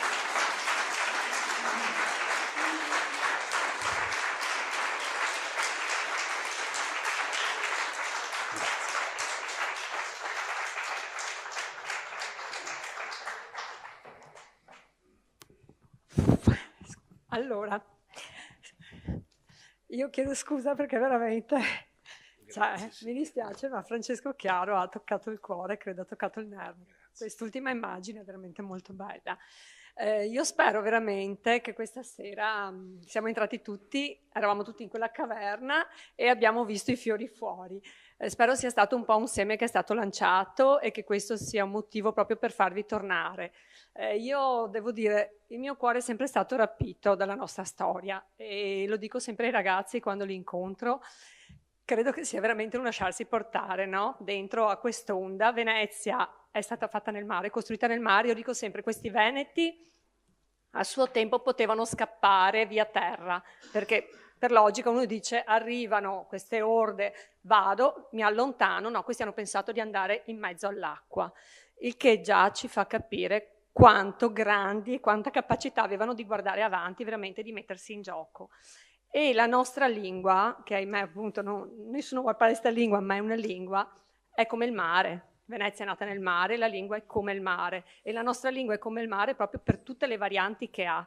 E questa è la bellezza nostra, del nostro territorio, le potenzialità delle nostre genti, perché questo sono state e ancora oggi cercano di dimostrare questo, la capacità sempre di affrontare i problemi e di rimettersi in gioco. Quindi la storia ci insegna anche non solo a prendere dal passato, sapere chi eravamo, ma anche a guardare ad un futuro, cioè dovrebbe essere anche un motivo per noi di continuare a portare avanti le battaglie che tutti i giorni dobbiamo affrontare, proprio perché sappiamo che chi è stato prima di noi ci ha insegnato nei secoli, che ne ha affrontate di grandissime e che però ci ha lasciato veramente una nomea a livello internazionale, quindi non solo chiusa qui dentro i nostri piccoli confini, ma quei confini che arrivavano veramente fino giù a Cipro. Io ringrazio veramente. Ho detto non voglio essere pesante, no, io mi auguro veramente che tutti abbiano colto quest'oretta e mezza, cioè, perché credo che proprio ce la siamo un po' bevuta in termini insomma poco magari eleganti, però effettivamente è volata. Infatti volevo, siccome c'è volendo la possibilità di qualche intervento, di qualcuno che ha desiderio di fare qualche domanda, perché mi rendo anche conto e ringrazio di cuore, professore, parlare di un arco temporale così vasto e di Venezia, con tutto quello che c'è, in un'oretta è riduttivo, è difficile. Questi sono, infatti io dico sempre, sono degli assaggi. La volontà nostra è stata proprio quella di mettere a disposizione la possibilità proprio di darvi delle sensazioni, di farvi immaginare, appassionare e la voglia quindi di poter scoprire cosa veramente c'è dietro, perché per scoprire tutto c'è solo la buona volontà di mettersi a leggere libri e testimonianze, perché ce n'è finché si vuole. E quindi se avete comunque voglia adesso di avere qualche risposta in più o qualcosa, il professore qua è a disposizione per voi. Altrimenti noi ci diamo appuntamento alla prossima, che tra l'altro hai qua la locandina, Francesco, io non mi ricordo se era il 12, cos'è? Perché gli occhiali li ho lasciati là in borsa. Ovviamente. Ce l'hai, no? Casomai chiedo a Chiara. In fondo, poi non mi ricordo se è il 12 adesso, la prossima 12, prossima, quindi il 12 ci possiamo rivedere insomma qui, sempre in Sala Verde, sempre allo stesso orario, per chi volesse appunto affrontare il secondo step con il prossimo professore e i suoi prossimi interventi. Liberi chi vuole, esatto, le domande. Buonasera. Intanto il complimento per l'esposizione. Vado un po' a un argomento un po' che riguarda proprio Treviso. Io sto lavorando su una narrazione di una dorsale storica di Treviso che parte dal 1200, che riguarda principalmente la famiglia di Tiretta, di cui abbiamo trovato tracce fino alle guerre di Costantinopoli e anche poi nella salvaguardia dei confini meridionali della... Lei dice al 1204 o... I documenti che abbiamo trovato qui in Treviso partono dal 1200. All'incirca dal 1265, sì. E poi con le ricerche che abbiamo fatto abbiamo cominciato a delineare dei percorsi, perché in effetti questo è nato da un'intuizione in ambito di Associazione Nazionale Alpini, sezione di Treviso. In previsione della Dunata del 2017 si voleva cercare di offrire un racconto di Treviso, perché manca. Treviso ha, diciamo, un suo baco storico dell'assenza di un museo con la storia, viene ancora dal Bailo e via seguitando. Quindi è una problematica che non è di oggi, è una problematica che si erano posti anche negli anni 30 con l'iniziativa di Bailo e poi di Coletti. Io quello che volevo chiedere è solamente questo: se mi può dare una qualche indicazione di quali potrebbero essere diciamo, gli ambienti privilegiati dove andare a trovare i collegamenti tra le persone dell'epoca di Treviso e il governo veneziano, dei quali noi abbiamo trovato solamente alcuni documenti con ricerche via Google e di altra natura, però ci siamo resi conto che il campo è enorme. Io ho messo piede all'archivio veneziano, mi ha detto io ho 150 km di scaffali, ha detto veda un po' lei. È il secondo più grande dopo quello dello Stato Pontificio.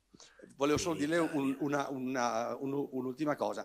La parte importante su cui noi ci stiamo anche soffermando, che ci ha ritardato, è il fatto che abbiamo scoperto un dibattito all'interno di queste famiglie su quello che era stato il plebiscito del 1866. E quindi c'è una diaspora tra queste famiglie che è documentata da un testamento statistico memoriale che abbiamo trovato a fine giugno del 2016 a Firenze, compilato dal colonnello Antonio Salsa, che è lo zio di Giovanni Comisso raccontato nel Giorni di guerra e via seguitando.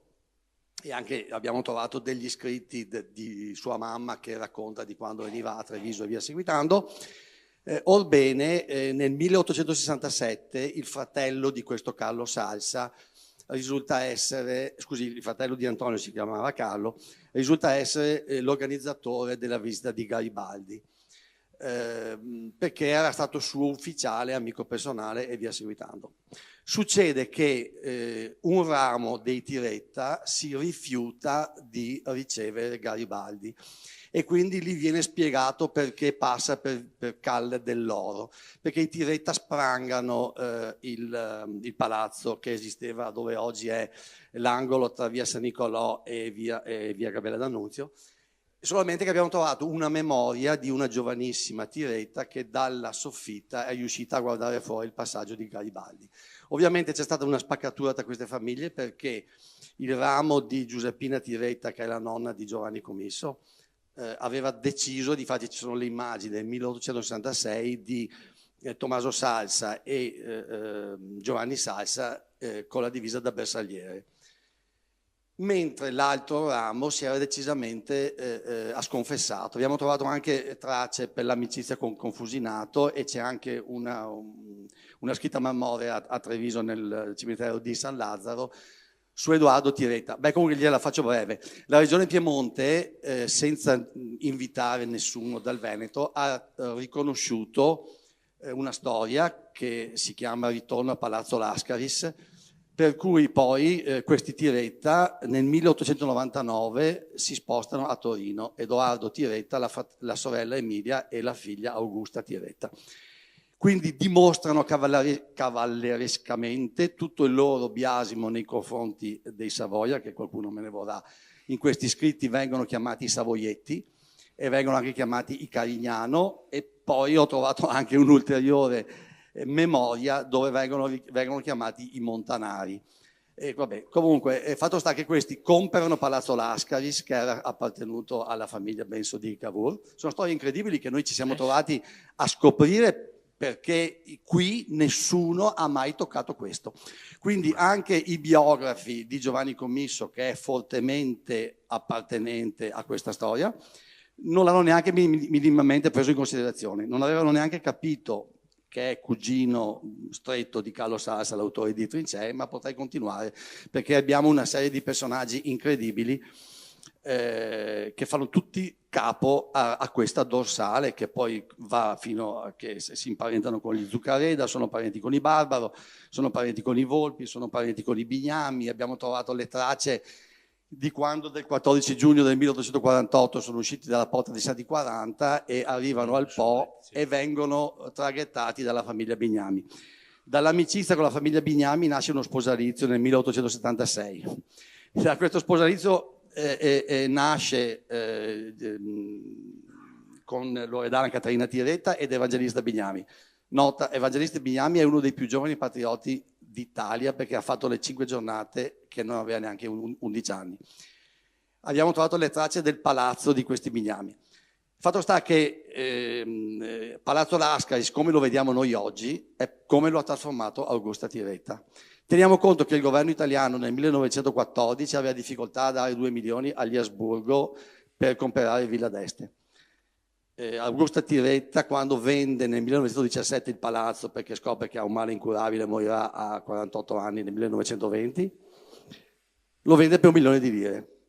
Questo per darvi l'idea di come questa famiglia si era costituita per, come si può dire, impedire a Torino che i Savoia si presentassero più alle occasioni mondane. Quindi Augusta Tiretta si traveste da Rosmonda, si fa arrivare uno stage da Londra che è una specie di biga con 4 cavalli appaiati con i quali scorazzava per Torino. Augusta Tiretta discende da Edoardo Tiretta, quell'architetto trevigiano raccontato da Giacomo Casanova e che noi oggi stiamo ricollocando nell'albero genealogico dei Tiretta perché era stato tolto in quanto amico di Casanova e quindi diciamo quando arrivano gli austriaci sembra tra l'altro che gli abbiano ucciso il fratello. Quindi sono storie che secondo me devono essere assolutamente riportate alla luce. Sono convinto.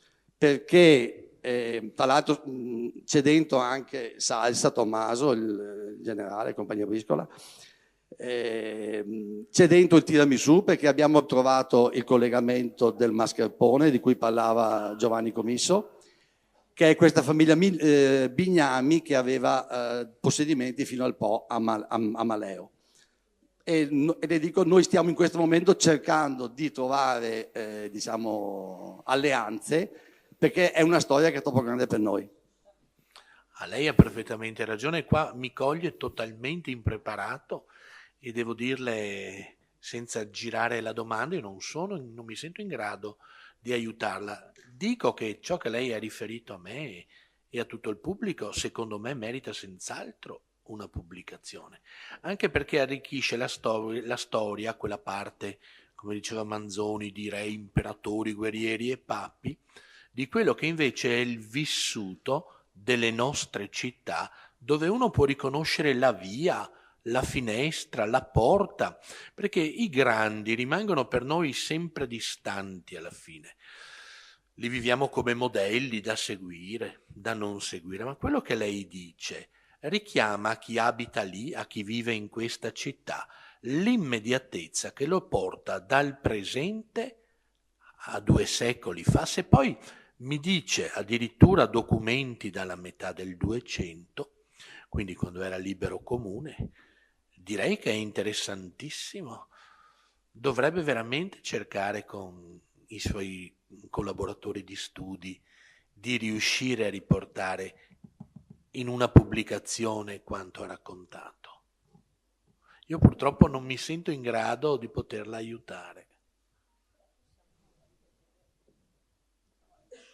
Ah beh sì, si può vedere, certo. Bisognerebbe, secondo me, anch'io mi sarei rivolto subito all'archivio. Certamente il limite dell'archivio, anch'io quando vado, è che mi trovo davanti il mondo intero. Allora cerco sempre di trovare quei famosi dottori che, per esempio nell'archivio di Venezia, il dottor Caniato, che c'è dentro, credo, dai tempi di Enrico Dandolo. Cioè, prima c'era la contessina Tiepolo, che era sempre gentile, e poi, per raggiunti i limiti d'età, ha lasciato appunto a Giovanni Caniato. Chiedere a lui, perché lui lì dentro si sa veramente muovere. Non dico che sicuramente saprà aiutarla, ma ha una conoscenza di quell'ambiente che è enorme, in tutti i suoi vari settori, le varie epoche, perfettamente ordinato se si consulta la quarantia criminale, il Senato, eccetera, ma sono convinto anche per documenti che appartengono alle altre città che in Venezia avevano rappresentanza. Se io potessi fare un nome, le direi: tenga presente Caniato, Giovanni o John, perché è figlio di una inglese, Giovanni o John Caniato. Lui lavora all'archivio, io credo, da tra 30 e 40 anni, quindi ha una grande esperienza di ricercatore lì dentro. Mi pareva di aver visto una... Sì.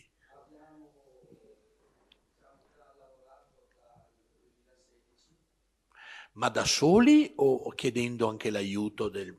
Ma allora, Perché da soli deve essere c'è stato stata dura. un'intuizione di un paio di alpini che avevano realizzato nel 2013 una pubblicazione su Tommaso Salsa e Enrico Reginato. Sono andati a Firenze perché c'è uno dei due archivi nazionali sull'editoria, sulle pubblicazioni, eccetera. E vengono anche un po' così trastullati perché gli dicono: ah, ma voi a Treviso non siete capaci di costruire la vostra storia, avete dei personaggi incredibili. Difatti le posso dire che Edoardo Tiretta è studiato in 20 paesi del mondo. Cioè noi non sappiamo che abbiamo un architetto trevigiano che è stato prediletto dalla corona britannica e incaricato nel 1780 circa di procedere, oggi diremmo che è il manager del project financing, e lui quindi ha portato la lotteria veneziana a Calcutta, si è occupato di fortificazioni. Ho trovato delle tracce perché lui nel 1757 va in fuga, diciamo, a Parigi con Francesco Ricati. Francesco Ricati poi farà ritorno a Treviso. Però Francesco Ricati ha un fratello più grande del quale è stato, diciamo, discepolo questo Edoardo Tiretta. Quindi ho trovato delle tracce che fanno riferimento, diciamo, a questo successo che ha avuto Edoardo Tiretta presso la corona britannica e via seguitando. Ma siccome prima è riuscito a farsi raccontare da Giacomo Casanova, se andate sulla MV 1757, racconta del continuo trevigiano Edoardo Tiretta che arriva a Parigi. E farà felice tutti i maschi italiani perché Giacomo Casanova gli dice: è il mio imbattibile nemico. Tant'è vero che oggi, se voi cercate Comte Six Coups, è lui. Forse qualcuno oggi comincia a immaginare perché. Ma dai Fatto sta che dà memoir delle prove per cui le nobildonne francesi se lo contendono. Tant'è vero che poi la figlia, che è del 1796, lui ha già la bella età di 65 anni. E quindi diciamo che prima si afferma come libertino, poi si afferma come architetto. Poi riesce a tornare a Treviso nel 1805 e porta questa figlia Angelica, che poi, siccome rimane orfana, va a sposare un cugino di un altro ramo dei Tiretta, che è Giovanni Ottaviano. Ma le dico che io sono andato una sera con gli alpini e mi sento descrivere la battaglia di Vittorio Veneto con il memoriale l'avevamo appena pubblicato.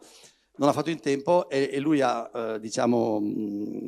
pubblicato, abbiamo trovato un suo memoriale che racconta anche la battaglia di Vittorio Veneto, per cui è stato adottato, diciamo, dagli alpini per raccontare la battaglia di Vittorio Veneto.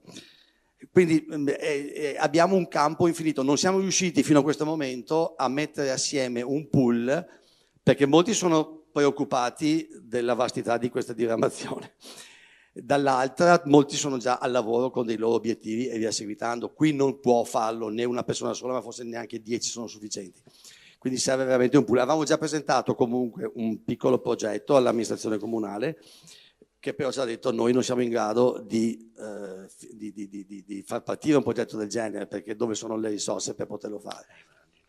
Comunque io sono convinto che questa cosa dovrà emergere, perché in effetti da quell'intuizione di Tony Zanata e di Remo Martini siamo veramente... È ricchissima di sviluppi. Sì, ma di fatti... E poi arricchisce la città natale di questo personaggio. Sì, ma oltretutto sono nostri, dei campioni della letteratura, quindi non solo come Giovanni Commisso, ma anche come Carlo Salsa. E per di più Carlo Salsa ha il nonno che è omonimo. Aspetti, ma poi abbiamo trovato dei collegamenti, adesso sono in contatto con Ceneda, con il Museo del Cenedese, perché abbiamo trovato il passaggio dei Salsa per Ceneda nel 1600. E poi arriva qui ed è proprietario della cartiera di Mignagola. Ah sì, scusate, ecco, l'epigrafe, io mi vergogno perché ho portato esemplari presi da Venezia. Io, fino a quando ero bambino, mi ricordo che mia nonna mi diceva: secondo te perché è scritto e appiccicato sulle pareti? Perché la gente li legga? No, solo che era latino e io all'epoca avevo difficoltà. Ma per esempio la testimonianza di questi personaggi veniva salvaguardata ad esempio nelle chiese. Se loro vanno in Gran Bretagna, io ricorderò sempre che ogni chiesa adotta in una cappellina il reggimento tal dei tali e non potete mancarlo, perché vedete la chiesa gotica che c'è, proprio le chiesette di campagna, è una cappellina piena di bandiere con l'Union Jack, eccetera. Vedete, adesso cito a caso, cappella del 7° reggimento carristi, e c'è tutta la storia di dove si sia distinto questo 7° reggimento carristi. La Gran Bretagna ha una tradizione che è molto più vicina a quella dello Stato Veneto, perché dopo che noi ci siamo fatti colonizzare in tutto e per tutto dai francesi, vige soltanto la maestà dello Stato e di coloro che la pensano come loro, ma ad esempio qua siamo in una chiesa, è la chiesa a Venezia dei Santi Apostoli, che si trova quando si scende dalla stazione, si prende la strada, prima nell'Istare Spagna, Ponte delle Guglie, si va avanti, prima di piegare proprio sulla destra per San Marco, c'è una grande chiesa con un bel campanile. E qua, per esempio, anche qua, sempre il richiamo alla maestà linguistica del latino. Qua si pone, perché anche là, questi patrizi, gente arida, mercanti, che interessava solo chi schei. Mi piacerebbe, ho appena portato sempre queste mie classi cavia. Le ho portate nella Biblioteca Marciana, perché dal 1468 è nata la Biblioteca Marciana, poi l'aspetto monumentale verrà costruito intorno alla metà del Cinquecento da Sansovino, ma vuol dire che sono arrivati a Venezia libri tra i più importanti per la persona di cultura. Per esempio c'è un manoscritto greco dell'XI secolo, numero 454, che è il manoscritto più importante per la ricostruzione dei poemi omerici. Qua, negli ultimi anni della nostra libertà, è venuto a studiare quello che poi avrebbe, un tedesco, che poi avrebbe rivoluzionato tutti gli studi nell'ambito della letteratura di Omero. Allora, hanno speso soldi, non era mica regalata. Per esempio, anche là un'altra testimonianza che volevo portare, quando arriva profugo da Costantinopoli un ricco ecclesiastico che è il cardinal Bessarione, noi abbiamo ancora l'atto di cessione di questo enorme patrimonio librario, lui cita Venezie quasi alterum Byzantium, cioè la città di Venezia e il suo stato veneto, in qualche modo una seconda Costantinopoli dopo che i turchi 15 anni prima l'hanno preso. Quindi si studiano queste discipline. Dal 1434 a Venezia è aperta una scuola gratuita di lingue classiche, si studia il greco ed è pagata dallo Stato. Quindi anche quella, vi consiglio il testo di Villa, non mi ricordo il nome, Venezia, l'altro Rinascimento. Sui libri che proponiamo a scuola, il Rinascimento nasce tra Firenze e Roma. Io mi guardo intorno, vengo qua, vado a Verona, a Padova, giro per Venezia. A me pareva che ci fosse Rinascimento anche da noi. Sì, ma è diverso. Non è vero Rinascimento quello.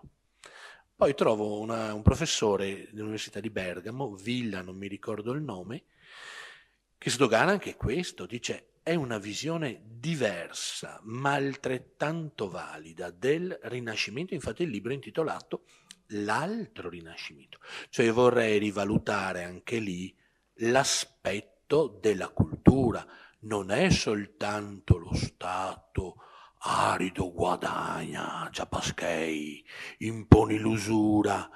È uno Stato che si arricchisce culturalmente e lo propone ai suoi cittadini. In questo noi troviamo in questa chiesa, questo è un eroe, diciamo, della guerra di Candia, che inizia nel giugno del 1645 e si conclude, fatalità, l'8 settembre del 1669, ed è appunto a questo Andrea Cornelio. Loro amavano latinizzare in quest'epoca i nomi, sta per Corner.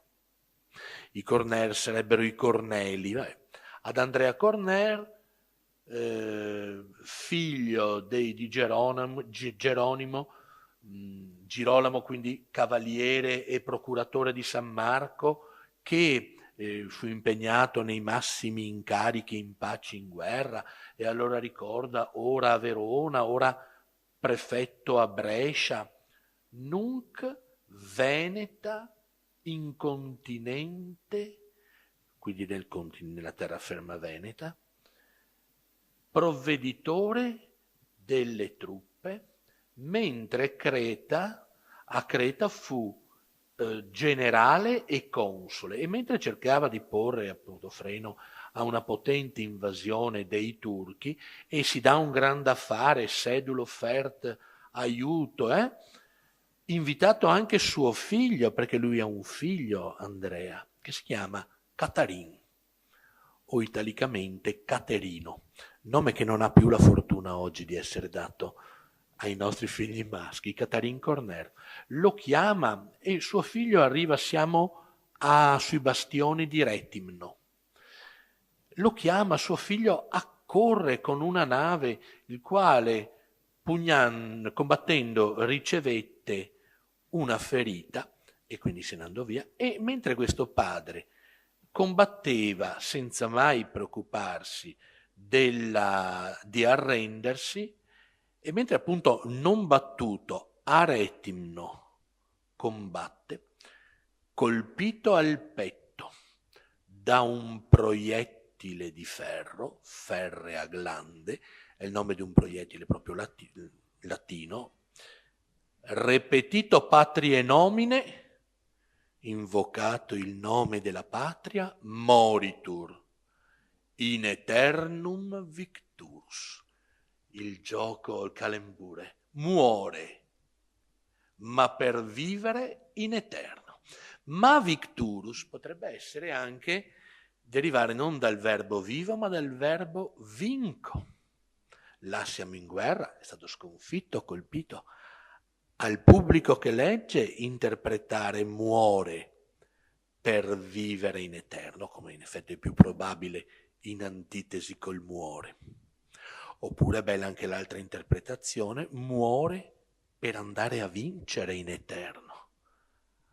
Lui aveva 51 anni, nell'anno di salvezza 1646.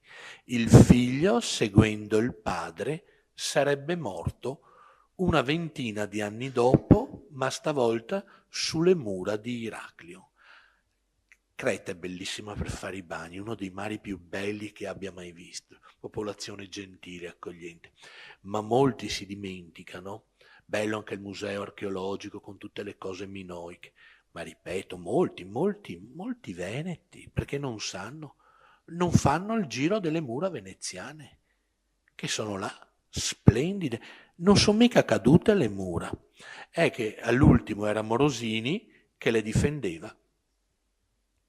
Non aveva più risorse, l'8 di ottobre si accorda, si incontrano l'11 con il plenipotenziario musulmano e Morosini, che aveva sempre sto difetto di parlare in veneziano.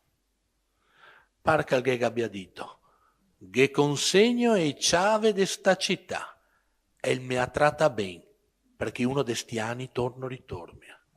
Tanto per dirvi il personaggio. El me ha tratta ben. Purtroppo parlava in dialetto. E il Gravè che non lo sapeva. Allora questa, per esempio, vi dà l'idea di un monumento in una chiesa. Oppure se loro venissero a Venezia, loro conoscono la Basilica dei Santi Giovanni e Paolo, vero? Molto grande. Invece bisogna andarsi anche in Basilica, ma queste due epigrafi sono conservate in quella che noi chiamiamo Chiesa dell'Ospedale, cioè l'ospedale ha inglobato la chiesa di San Lazzaro dei mendicanti. Ed è una delle poche chiese dove l'occupazione militare francese non ha fatto in tempo a togliere i segni della gloria veneta, perché sulla facciata, esternamente e internamente, c'è intatto uno dei pochissimi monumenti rimasti di trionfo navale. Ed è intitolato a Alvise Leonardo Mocenigo, che aveva vinto una battaglia durata un giorno e una notte, la famosa battaglia di Paro, che alcuni chiamano di Nasso, nel 1651. E io l'ho letto, questo studioso berlinese, Eckhard Eickhoff, ebbe un eco nel mondo dell'Europa centrale tedesca e settentrionale grandissimo. Da noi qua silenzio. Ed è bellissimo perché poi ci sono mi pare di Morleiter, la rappresentazione di questa battaglia, c'è Alvise Leonardo con la conica, quel cappello, sapete, che contraddistingueva l'ammiraglio della flotta, con il bastone, lo stocco del comando. Beh, è bella, che se avete bambini li portate a vedere, ci sono le poppe delle navi con i cannoni che tirano, tutto scolpito in marmo bianco, è efficace come rappresentazione.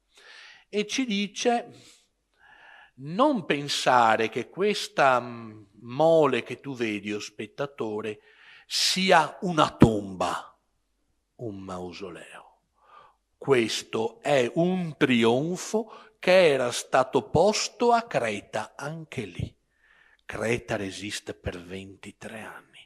Loro fanno lì, a Creta, nella città di Iraklio, queste cose, pensando prima o poi ce la caveremo, invece noi devono andarsene. Quando se ne vanno i veneti, smontano queste cose, le caricano a bordo delle navi e le rimontano in città, perché devono essere di esempio a noi, ai cittadini che passano. E quindi dice appunto che era morto, eccetera, ma ci sono delle immagini che sono belle.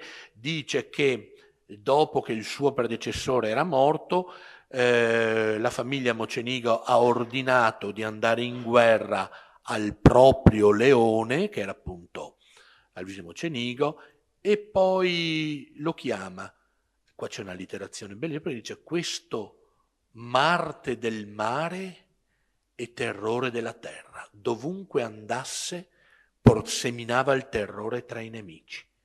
No veneziane, venete classis bis imperator, 2 volte comandante supremo della flotta veneta, sempre salvezza della sua patria, che non era Venezia, era lo Stato veneto. Famosissimo per la sua pietà religiosa, l'intelligenza, l'amore, il valore militare, e qua ci racconta anche del fatto che lui anche questa, per esempio, quando i turchi sembravano avere la meglio su un bastione, lui evulsit lo strappò ex unguibus ostium, dalle unghie del nemico. Il nemico è sempre rappresentato come un serpente, ma non è in realtà un serpente, è un drago. Ed è rappresentato come un drago perché il drago è la rappresentazione per i cristiani del demonio. E allora da una parte si difendono le ragioni della religione cristiana e dall'altra c'è il demonio che ti tenta.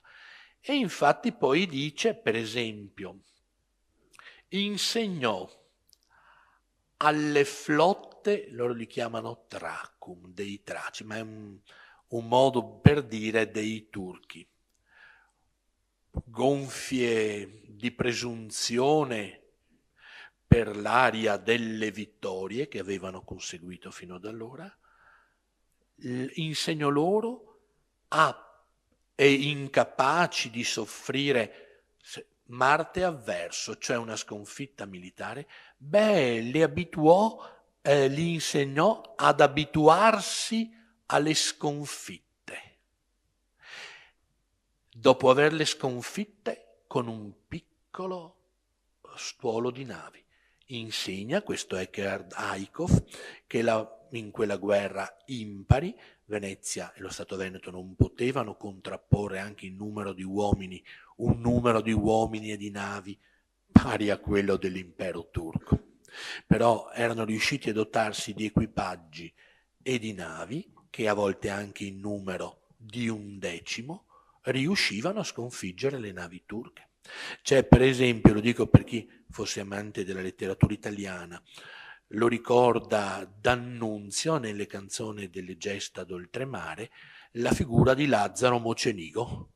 Lazzaro Mocenigo, un giovane a poco più di 30 anni, con la sua flotta decide di marciare verso Costantinopoli e li prende in contropiede. Le navi turche che vanno a cercare di fermarlo vengono travolte.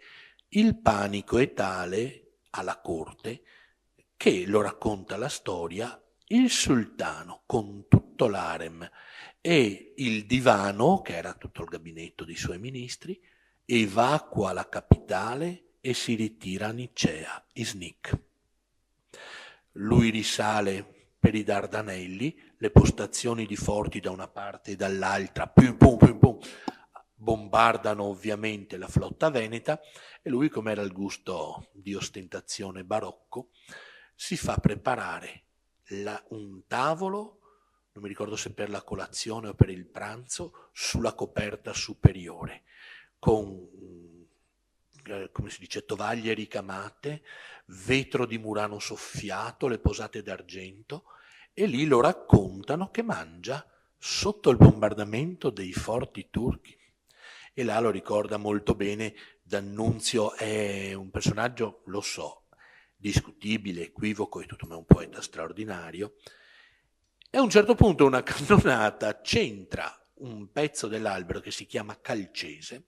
Lui ovviamente non portava l'elmetto perché non aveva paura e il calcese gli cade sulla testa e gliela spacca. L'impresa della riconquista di Costantinopoli salta definitivamente. Ora è interessante che in questa piccola potenza localistica l'epopea di questa storia veneta e di questi personaggi, per esempio anche quello sarebbe un lavoro interessante da vedere per chi, non so, insegna alle superiori. D'Annunzio la conosce benissimo. D'Annunzio è quello che dice quando addita i marinai italiani che devono conquistare il Dodecaneso, Rodi, dice: marinai d'Italia, ecco l'Egeo, ecco il mare periglioso di noi, ecco l'Egeo. E poi dice le mura impresse del leon corroso. Se ci pensate, è un'immagine straordinaria. I secoli precedenti riassunti nell'immagine che si proietta ai marinai della nuova Italia che sono in guerra con la Turchia. Quindi, che se ne dica, è stata fonte di ispirazione questo piccolo staterello per un sacco di intellettuali nazionali italiani e internazionali. Qua mi ha sempre fatto ridere, per esempio, che dice: uccise Hassan Bassan, vincitore di Babilonia. Ma la cosa più bella è questa: gettò in catene Nadain Furlan, che sicuramente turco non c'era. Nadain Furlan. Nadain Furlan, comandante delle navi ottomane, disertore da Cristo e dai Veneti.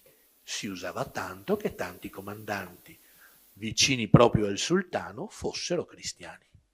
Erano cristiani convertiti che trovavano più vantaggiose le offerte che facevano i turchi. Quando i turchi vedevano un buon comandante di mare, dicevano: senti, vieni, lavori per me, ti converti.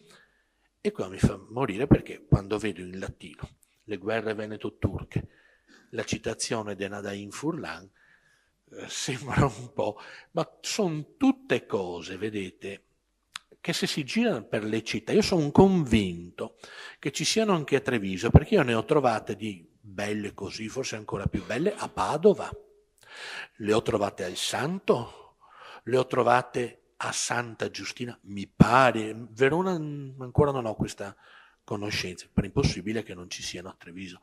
Perciò se vi capita, se vedete, ecco perché avevo portato queste, se no per avere un'idea di com'era la vita nella laguna dei Veneti che avevano tagliato la corda.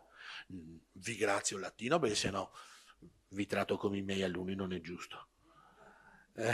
Però nel 537, quindi effettivamente prima che Venezia fosse nata, negli ultimi anni del regno dei Goti, perché poi arrivano i bizantini che li cacciano, a un senatore di nome Cassiodoro, l'imperatore, il re dei Goti, che è Vitige, chiede di inviare una lettera agli abitanti delle lagune. E questo chiede che portino delle derrate alimentari. La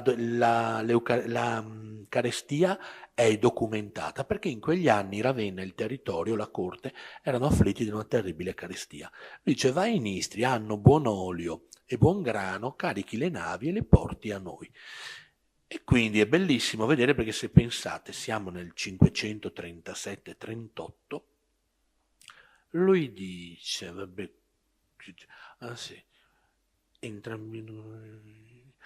entrambi i compiti, cioè di partire con le navi e di portarle a Ravenna, hanno uguale importanza dal momento che l'uno dissociato dall'altro non permette la realizzazione dello scopo. Siate quindi assai preparati a percorrere spazi vicini, voi che spesso percorrete spazi infiniti. In effetti, dalla laguna veneta a recarsi in Istria, io ci sono andato anche in gondola con l'avvocato Fogliata, quindi so che è possibile.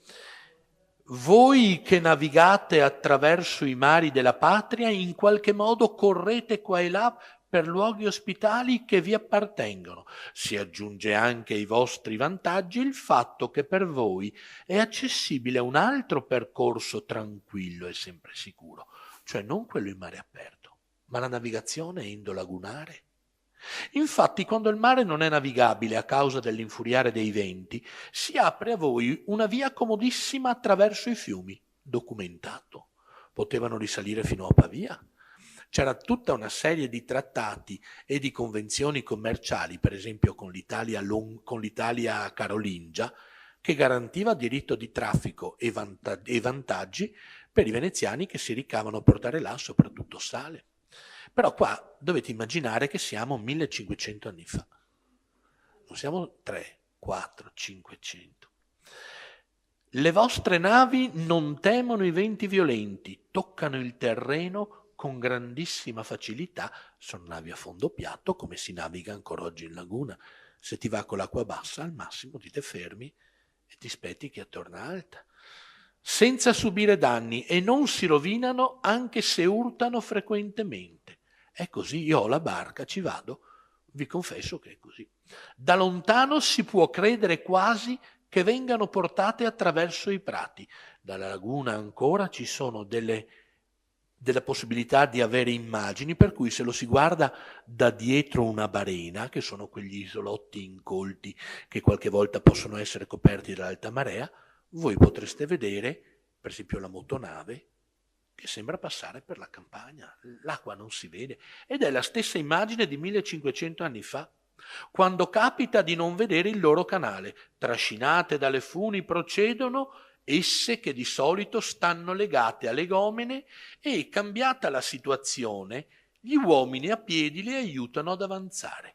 Gli uomini trascinano senza alcuna fatica le navi da trasporto e usano al posto delle pericolose vele il passo più sicuro dei marinai.